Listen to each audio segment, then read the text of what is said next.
Now let us see the diagrams in the UML. There are two different types of diagrams in the UML. One type of diagrams, they are called the static model of the UML, and the other type of diagram is used for the behavioral to represent the behavioral model of the UML.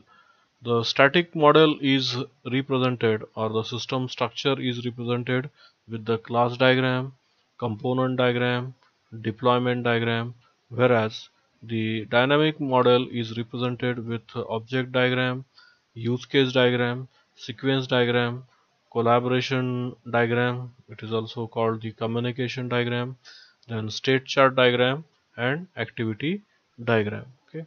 There are few more diagrams in addition to this, which either are part of the dynamic model or the static model of the UML. Okay.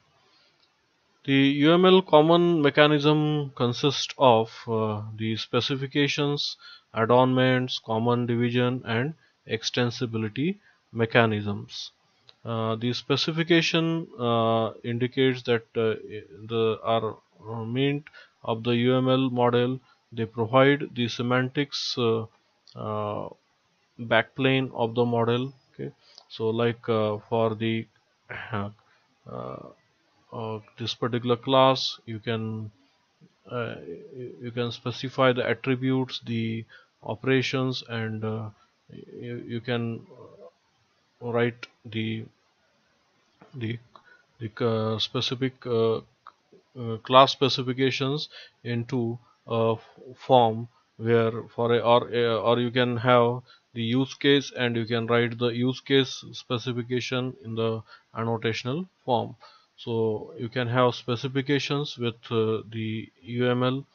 Then adornments, you can you can adorn your UML model by extending simply you can write a simple class as a window, or you can add on that particular class such that you can show the attributes of the class, or you can show the operations of the class. With that you can either show the access specifiers, or you need not show the access specifier, so you can hide certain things as per the requirement, and you can show the details. You can show the tagged values with the class, who is the author of the class, what is the status of this particular class, and like this. Okay, so there are many adornments which are available with the UML elements. Then there are common divisions. These particular divisions in the UML, they are the classifier and instance, and interface and implementation. So classifiers, they are the actors or the class, classifier role, component, data types, interface, node, signal, subtypes, and use case. So you can use this as a classifier, and sometimes you can use them when they are used as classifier. They play a general role, or they can be used as the instances, that is they play a specific role. So you can use the elements of these as the classifier and the instances. The other division is interface and implementation.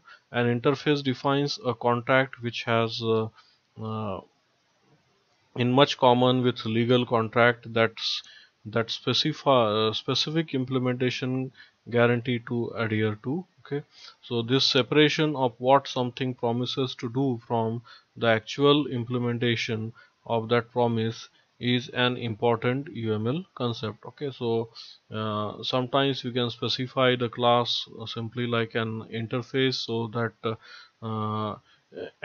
it will be used for the purpose of what that particular class do, and you are going to hide what are the actual how it is actually done, whereas the class can be specified in the other fashion, that the implementations are seen. Okay, so in two different fashions you can show that particular class. Okay, so this is how you can divide uh, the uh, the elements of the UML. Okay. So we have come to the end of this particular topic, UML, and we have seen introduction to UML and the uh, UML in this. In the next topic, we shall see 4+1 view of the UML architecture or software system architecture.